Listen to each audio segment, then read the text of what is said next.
네, 안녕하세요. 객관식 강의 시작하겠습니다. 자, 오늘부터 19회 동안 민법 객관식 강의를 진행하게 되는데요.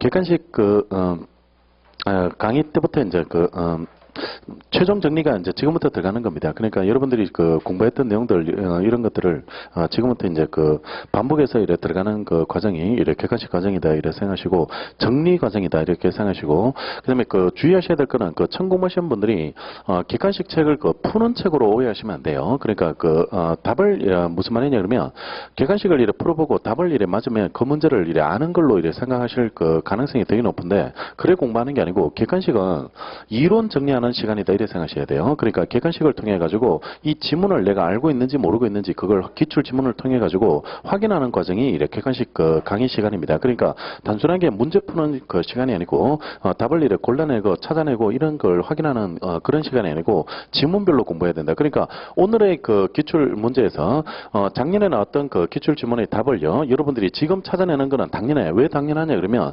그 기출 문제를 반영된 기본서를 가지고 공부했거든요. 공부했기 때문에 이걸 찾아낼 수밖에 없는 겁니다. 근데 그게 중요한 게 아니고 지금 원래 시험 문제는요. 시험 문제는 답 아닌 부분이 답으로 나올 거라고. 그러니까 만약에 3번이 답으로 나왔다 그러면 이제는 답으로 나올 가능성이 있는 게 똑같은 3번이 원래 또 답이 아닐 거 아닙니까? 답으로 이래 출제되지는 않고 1번, 2번, 4번, 5번 중에 하나가 또 답으로 이래 나올 가능성이 있는 그런 시험이 이기 때문에 작년 문제를 풀어놓아 가지고 맞췄다. 아니면 3년 전에 문제를 풀어 가지고 맞췄다. 이걸 가지고 여러분들이 그 문제를 안다. 이래 생각하시면 안 되고 원래 문제는 대비가 안 돼요. 그러면 원래 문제 자체가 대비가 안 되는 그런 문제가 될 수 있으니까 지문별로 공부한다. 이걸 이래 첫 번째로 이렇게 가시고 그다음에 기본서를 이래 봐왔던 분들은 자기가 지금부터 이래 결정해야 될 게 이 과목을 내가 시험장 갈 때까지 무슨 책을 가지고 정리할지 이걸 결정을 해야 됩니다. 그러니까 기본서를 가지고 시험장 갈지 아니면 객관식을 가지고 시험장 갈지 그걸 시험장 갈 때까지 봐야 될 책을 미리 선정을 해야 돼요. 그러니까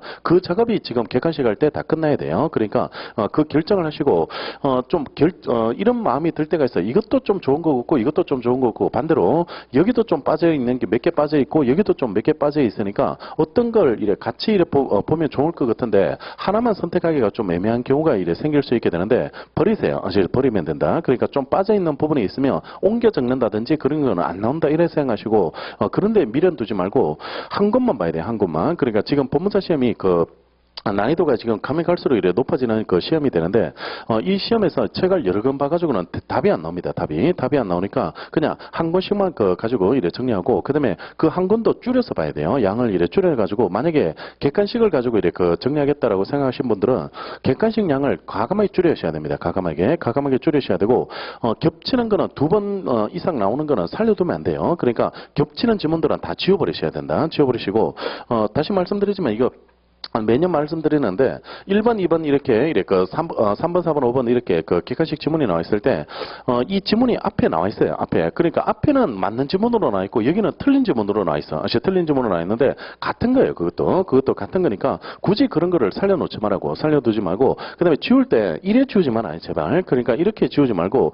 이래 지우면 100% 읽어요. 이거는 100% 다음에 눈에 가게 돼 있다고. 그러니까 아예 본능을 없애야 됩니다. 이게 아예 흔적을 없애야 된다. 그러니까 아예 사인펜 같은 거 있잖아요. 우리 OMR 카드 색칠하는 사인펜 있잖아요. 그런 걸로 아예 덮어 씌워버렸어요. 덮어 씌워가지고 아예 흔적을 남기지 않도록 그런 식으로 아예 지워버리는 걸로 책을 과감하게 한 반 정도로 이래 지워버리는 게 그게 제일 좋습니다. 그러니까 누가 많이 지우는가에 따라서 이래 달라지게 마무리가 이래 달라지게 이래 되게 되니까 과감하게 이래 지우시고 그다음에 책을 이래 지우지 않는 사람한테 물어봤어요. 그러니까 객관식 때 왜 안 지우냐 그로 이래 물어보니까 다음에 지우려고 다음에 이번에는 그냥 이래 다 읽어보고 다음에 지우기 위해서 이래 살려놓게 되는데 그 다음이 안 옵니다. 그 다음이 안 오니까 그냥 지워버리는 게 낫고 설사 이거 지우는 거 바람에 이게 답으로 나와버렸어 원래. 이게 원래 이래 답으로 이래 나왔는데 만약에 내가 틀려버렸어. 이거 지우는 바람에 틀려버렸다. 그게 훨씬 낫습니다. 그게 훨씬 낫다. 그러니까 이거 지우는 바람에 내가 한 문제를 놓쳤다 할지라도 오히려 안 봐야 될 거 한 200개 정도를 안 보게 되는 게 훨씬 여러분들한테 도움이 되는 측면이 있으니까 막판에 여러분들이 정리하는 거 이걸 생각하셔가지고 지워두는 게 가장 중요하다. 그러니까 객관식으로 정리하실 분들은 반드시 이 작업을 이번에 다 끝내야 됩니다. 강의 들으시면서 이래 다 마무리를 쳐줘야 되니까 그렇게 생각하시고 지금부터 공부하는 거야. 그러니까 시험은 지금부터 공부다. 그러니까 우리가 이때까지 뭐 어떻게 살았던 이런 게 중요한 게 아니고 지금부터 공부하기 위해서 앞에 그 기본 강의를 들었고 집중 강의를 들은 거예요. 그러니까 지금부터 여러분들이 어떻게 정리하는가에 따라 가지고 합격 불합격이 갈라져 버립니다. 그러니까 지금까지 쭉 따라오면서 이렇게 생각드는 거는 늘 혼돈스럽습니다. 이게 과연 내가 맞출 수 있을까 이런 그 자신감이 없고 그 불안한 그 마음을 이렇게 가지게 되는데 지금부터 회독수 반복을 이렇게 계속함으로 인해 가지고 눈도장을 계속 찍어두는 겁니다. 이게 맞는 지문이다, 틀린 지문이다 이런 것들을 계속 확인해 두시면서 이렇게 정리하면 시험장 가면 80%는 기출입니다. 80%는 이렇게 기출이 나와 있기 때문에 그러니까 되게 비슷한 것들이 그 시험장에서 이렇게 나와 있기 때문에 또 여기는 이제 법무사 기출만 있는 게 아니고 법원에서 보는 법원 사무관, 법원 서기보, 그다음에 법원 행시 뭐 이런 기출 문제들이 다 들어가 있기 때문에요. 다른 시험 기출 문제들이 이렇게 반영이 돼서 이래 원래 우리 시험에 출제가 이래 되게 될 테니까 그런 것들을 생각하셔가지고 눈도장을 계속 찍어야 되고 회독수를 늘려야 돼. 객관식은 그러니까 많이 보는 사람이 한 개 더 맞출 수 있다 이렇게 생각하시고 회독수를 계속 지금부터 이래 늘려가신다라고 그래 생각하시면 이래 되게 되겠습니다. 하여튼 지금부터 이제 꾸준하게 이래 반복해서 이래 정리하시면 분명히 이래 결과는 이래 나오게 될 테니까 양을 줄이는 사람이 합격하는 겁니다. 양을 줄이는 사람이 그러니까 막판에 여러분들이 한 번 더 보고 벼락치기를 할 수 있는 양을 만들어 놓는 사람이 합격을 이래 할 수 있고 그게 안 되는 사람들 버리지 못하는 사람이 시험에 못 붙어요. 버리지 못하는 사람들이 시험에 이래 될 수 없으니까 그러니까 이걸 틀릴 것 같으니까 자기 자신을 못 믿는 거예요. 이게 안 보면 막판에 안 보면 내가 틀릴 것 같으니까 그러니까 이게 과연 지워도 될까 이런 생각을 이래 하게 되는데 이래 지워도 이래 지워도 될지 이런 의심이 들 정도로 지워야 돼. 그래야지 막판에 여러분들이 최종 정리할 때 이래 덜 불안하게 이래 되게 되는 거지. 과연 이래 지워도 될까라고 생각될 정도로요. 그 정도로 과감하게 지우셔야 됩니다. 과감하게 양을 이래 줄이셔야 되고 차라리 모르는 게 낫다 이 말입니다. 안 보는 게 낫다. 그러니까 막판에 벼락치기 할 때 선명한 지식을 가지고 들어가야 되기 때문에 차라리 어설프게 본 거 이런 것들은 오히려 독이 돼요. 독이 돼 버리니까 2번 아니면 4번 이런 것들이 너무 많이 남으면 안 돼. 그러니까 그게 시간을 다 잡아먹고 여러분들을 점수를 이렇게 깎아먹는 과정이 되니까 그런 것들을 이렇게 생각하시고 하여튼 잘 고려하시고요. 그러면 이 책을 이렇게 만들 때 일단은 200페이지를 지우고 이 책을 정리했어요. 그러니까 삭제를 한 200페이지 정도 하고 그다음에 이 책을 이렇게 정리했는데 매년 나오는 게 법무사 시험만 40문제고 법원행시 40문제 그다음에 또 법원 서기보 법원 사무관 문제가 20문제 그다음에 서기보 문제가 25문제 이렇게 되다 보니까 이게 기출이 자연 발생적으로 늘어나가는 것들만 해도 굉장히 많고요. 그 다음에 또 작년에 나왔던 최신 판례들 원래 2월달 판례까지 반영을 했습니다. 그러니까 2월달에 나왔던 1월달까지 이래 나왔던 원래 판례까지 이래 반영해가지고 최근 판례들까지 이래 확인할 수 있도록 책을 만들다 보니까 줄인다고 줄였는데 책이 이 형태가 돼버렸어요. 지금 1200페이지 가까이 책이 이래 돼버렸는데요. 많이 줄이시고 그다음에 반복되는 걸 많이 줄여나가는 것들, 아직 줄일 게 많이 있을 거라고, 아직 겹치는 거, 이런 것들이 많이 있을 건데, 좀, 책을 지우다 보니까, 쉬운 거는 다 지워버렸거든, 쉬운 거는. 일단은 오래된 기출문제 다 빼버렸습니다. 10년 전에 나왔던 거, 이런 것들은 지금 출제 가능성하고 전혀 맞지 않는, 지문, 문제들, 이런 것들은 다 지워버렸는데, 아직도 조금 더 남아있는 것 같아요. 그러니까, 더 지워드리겠습니다. 이거는 풀어가면서 더 지워드리고, 줄여드릴, 그런 생각이니까, 그래, 따라오시면서 양을 줄여나간다 이렇게 생각하고 그다음에 이것보다 오히려 여기서 벗어날 수도 있습니다. 이 책에서 벗어나는 문제 이런 것들이 나오는데 원래 작년에 법무사 시험에서 민사집행법 지문들 그다음에 공탁법 최근 판례들 이런 것들이 민법에 나와버렸거든. 민법에서 출제가 되는데 그거는 제가 커버할 수 있는 영역이 아닙니다. 민지법을 제가 여기서 객관식에서 강의한다는 것도 말도 안 되고 공탁법 최근 판례를 여기서 설명한다는 것도 말도 안 되고요. 그러니까 그런 것들은 출제 가능성을 오히려 공탁법 최근 판례들 이런 것들은 거의 다 맞췄어요. 왜냐하면 공탁법 시간에 다 정리를 하시고 준비를 하셨기 때문에 민법으로 나오더라도 맞출 수 있게 되게 되니까 그런 것들은 저만 어렵지 여러분들은 어렵지 않았다라고 말씀하시니까 그런 출제 가능성을 염두에 두고 문제를 풀어가시면 돼요. 정리를 해나간다 이렇게 생각하시고 그다음에 또 종합 문제가 많아지고 있다. 그러니까 종합 문제라는 게 민총 지문 하나, 채권 지문 하나, 물건 지문 하나, 가족법 지문 하나 이렇게 뽑아가지고 한 문제를 만드는 그런 문제가 지금 늘어나고 있어요. 그러니까 작년에도 벌써 법무사 시험에서 한 두세 문제 나와버렸거든. 근데 어디서부터 지금 출발을 하고 있냐 그러면 법원 서기보 문제 있잖아요. 국어 공채 문제 그 문제부터 종합 문제가 나오기 시작하더라고. 그러니까 그런 형태의 문제들을 앞으로 우리가 더 많이 보게 될 겁니다. 실전에 가시면. 그러니까 지금 공부하실 때 그러니까 지문별로 공부를 해야 돼. 그러니까 민청 지문, 그다음에 채권 지문, 그다음에 물건 지문 이런 것들을 뽑아가지고 한 문제를 만들고 있으니까 지문별로 공부를 하시면서 정리를 해두시면 그러면 어차피 그 문제도 이래 출제가 이래 OX 문제다 이래 생각하시면 됩니다. OX 지문들이 5개 이래 몰려있다 이렇게 생각하시고 OX 지문으로 이래 문제를 풀어가는 느낌으로 이래 문제를 이래 정리하시면 이래 되게 될 거니까 그래 정리하고 작년에는 민법이 되게 어렵습니다. 민법이 거의 한 10개 정도 틀리는, 이래 10개 이상 틀려버렸어요. 10개 이상. 10개 이상 사람들이 이래 틀려버리는, 그런 문제가 이래 기본적으로 한 6개 내지 한 7개는 틀리는 문제가들이 포진돼 있더라고. 그러니까 굉장히 어렵게 이래 작년에 민법이 이래 출제가 됐는데요. 되게 이제 시험 패턴이 민법이 어려우면 상법이 좀 쉽게 이래 나와야 되는데 작년 같은 경우는 상법도 어려워버렸습니다. 상법도 어렵고 민법도 어려워가지고 옛날에는 1교시가 시간이 모자라진 않았거든요. 그러니까 옛날 시험 문제 풀 때는 1교시 자체 오전 시험 과목은 시간이 좀 남았는데 지금은 헌법 때문에 어려웠어요. 헌법 때문에. 헌법이 이게 박스 문제가 작년 같은 경우는 한 3문제 연달아 이래 출제가 이래 맞는 거 골라라 몇 개인가 이렇게 골라라는 거 이런 것들이 한 3문제 이래 출제가 돼버렸고 상법 어려웠고 민법이 어렵게 이래 출제되다 보니까 1교시부터 시간이 모자라요. 1교시부터 시간이 이래 모자라니까 그런 출제인데 올해도 아마 같은 난이도지 않을까. 그러니까 올해 갑자기 또 바뀌어가지고 되게 쉽게 나올 거다 이런 형태는 없어요. 그러니까 지금 민법은 가면 갈수록 어려워지는 추세이기 때문에 올해도 똑같이 어려울 테니까 무슨 말을 드리고 싶어 하냐면 정확하게 맞출 수 있는 30개를 빨리 공부해야 돼. 지금부터는. 그러니까 지금부터 30개를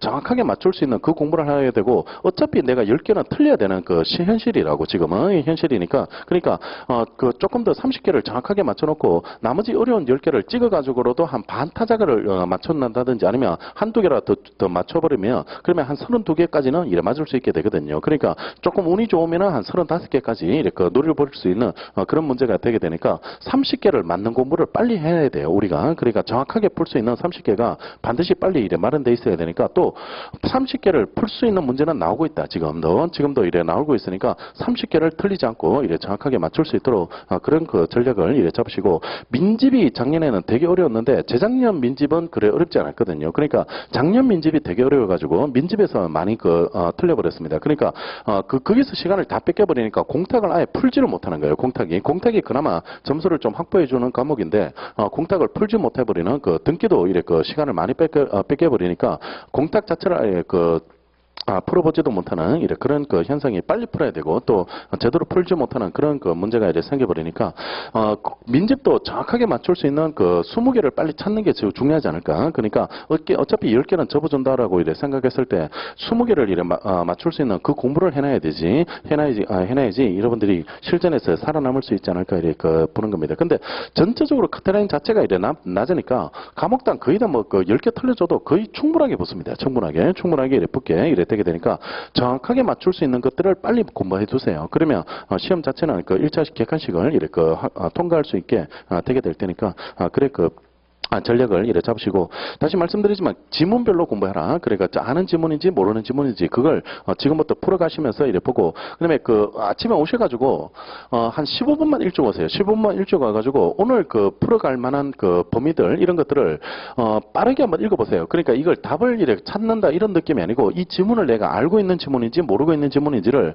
그냥 빠르게 쭉 한번 읽어보라고. 지문만 빠르게 읽어가지고 모르는 지문 한번 읽었는데 느낌이 안 오는 지문 있지 않습니까? 그러면 이런 표시를 해놓으라고. 물음표 아니면 이렇게 표시를 해놓고 수업 들을 때 이걸 집중해서 들으면 돼. 이걸 집중해서 이래 들으시면 이래 되는데 왜냐하면 이거 굉장히 빨리 나가거든요. 전체적인 진도 자체가 굉장히 19회니까 굉장히 빠르게 이래 진도가 이래 뽑히게 될 텐데 안 그러면 제가 여러분들의 개개인들을 특성을 고려해가지고 되게 어려운 지문들을 집중해서 이래 설명을 하겠지만 그렇다 할지라도 저는 쉽게 이래 생각해서 넘어가 버렸는데 자기가 어려울 수 있거든. 자기가 어려울 수 있으니까 어떤 거를 집중해서 수업을 들어야 될지 이런 것들을 미리 좀 이래 아셔야 되니까 물론 공부는 복습 위주로 하시면 돼요. 공부는 복습 위주로 하시면 되는데 예습을 따로 이래 거창하게 하려고 하지 말고 일찍 아침에 오셔가지고 이걸 하시면 돼요. 이걸 해가지고 지문별로 이래 표시를 해놓고 이걸 집중해서 이래 들으시겠다 이렇게 생각해 두시고 그다음에 읽어봤는데 같이 이래 정리되면 그거는 이제 아는 지문이니까 생각하시면 되고 그다음에 하나만 더 알려드리면 오늘 그 수업 듣고 복습하러 가보면 문제가 풀립니다. 왜 풀리냐 그러면 제가 풀어줬거든요. 제가 이렇게 풀어줬기 때문에 제가 설명해줬고 그림 그려줬고 그다음에 이걸 문장을 어디서 끊어서 읽어야 될지를 다 알려드렸거든. 알려드렸기 때문에 그러니까 풀리는 겁니다. 그러니까 이렇게 풀리는데 그거는 착각하시면 안 될 게 제 실력이에요. 여러분들 실력이 아니고 제 실력이라고. 그러니까 무슨 말을 드리고 싶으냐 그러면 일주일 지나가지고 다시 읽어봤는데 똑같은 느낌이 있어야지 그게 자기 거야. 그게 이래 자기 거니까 착각하면 안 되는 게 오늘 수업 듣고 그다음에 여러분들이 돌아가서 이래 풀어보니까 풀리더라 이 말이에요. 이게 지문이 잘 읽히고 쉽게 이래 정리가 돼버리니까 내가 이 책을 다 이해하는 것처럼 이래 착각하기 쉬운데 그거는 수업의 기억이 남아 있었기 때문에 읽히는 겁니다. 수업의 그 기억이 남아 있어서 읽히게 되니까 그런 걸 조심해야 돼.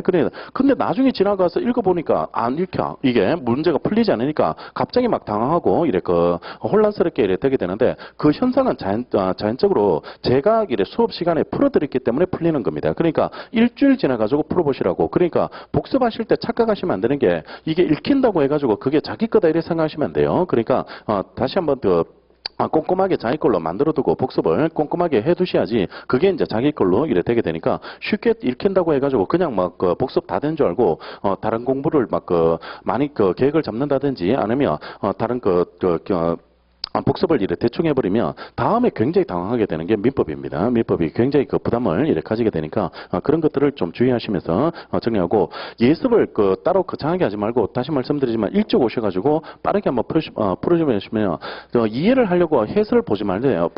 보지 마시고 그냥 이래 빠르게 이렇게 한번 읽어가지고 이래 표시를 이래 하시면 되고 대개 전체적으로 하루에 한 50페이지 정도 나간다 이렇게 생각하시면 돼요. 그게 숫자적으로 1200페이지니까 20회로 이래 자르면 그러면 하루에 한 50페이지, 60페이지 정도 그 정도 나가야지 이 강의가 이래 끝날 거 아닙니까? 그러니까 그래 계획을 잡아가지고 그래 따라오시면 이래 되게 되겠습니다.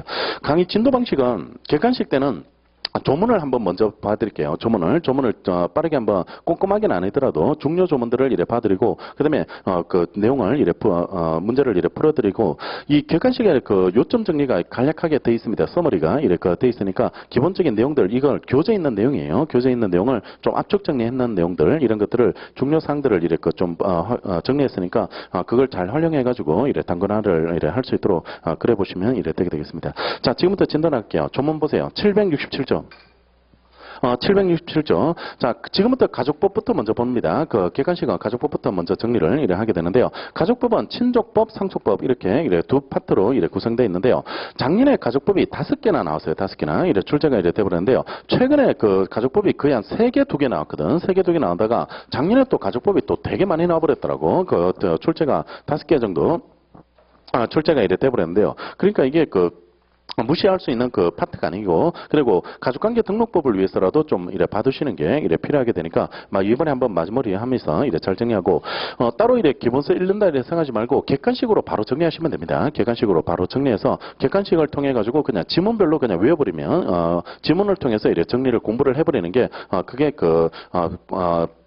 제대로 된 전략이 되니까 가족법을 지금부터 이제 기본서를 통독하고 이렇게 하지 말고 어려운 부분만 한번 찾아가게 해서 읽겠다 이런 느낌으로 이래 보시면 되니까 병행을 할 때요. 그런 느낌으로 이래 병행하시면 되고 조문 잘 보세요. 조문을 잘 보시고 조문이 일단은 바탕이 돼 있고 그 조문에서 어떤 판례가 있었나 없었나 이런 것들이 생각나는지를 항상 염두에 두시면서 공부를 병행할 수 있도록 의외로 조문 문제가 제일 어려워요. 나중에 가보면 마무리 정리할 때 보면 조문이 되게 어렵습니다. 조문이. 그러니까 조문이 있는지 없는지 이런 것들을 항상 염두에 두시면서 계속 병행하면서 읽어갈 수 있도록 그래 보시면 되겠죠. 자, 지금부터 친족법 정리하게 되는데요. 767조입니다. 보시면 배우자, 혈족, 인척을 친족이라고 부릅니다. 우리가 어디까지 친척으로 봐야 되냐 그러면 배우자, 혈족과 인척을 이래 친족이라고 부르게 이래 되게 되는데요. 767조가 이래 친족을 이래 정해놓고 777조를 보세요. 777조를 이래 보시면 혈친족의 범위라고 되어 있는데요. 혈족이 피를 나눈 사람들 이런 사람들이 혈족이 이래 되게 되는데 피를 나눴다고 해가지고 무한정 확대되는 게 아니고 일반 8촌 입니다. 8촌 이내 혈족들만 혈족은 8촌 이내까지만 이래 친족으로 이래 되게 되고 그다음에 인척은 혼인을 통해서 친족으로 되는 겁니다. 그러니까 우리 처제나 장인 장모, 시어머니, 시아버지 이런 사람들 사람들이 결혼하기 전에는 아저씨, 아줌마, 그다음에 어떤 아가씨였는데, 근데 결혼함으로 인해 가지고 장인, 장모, 시부모님으로 바뀌게 되거든요. 그러니까 혼인을 통해서 친족으로 바뀌게 되는 걸 인척이라고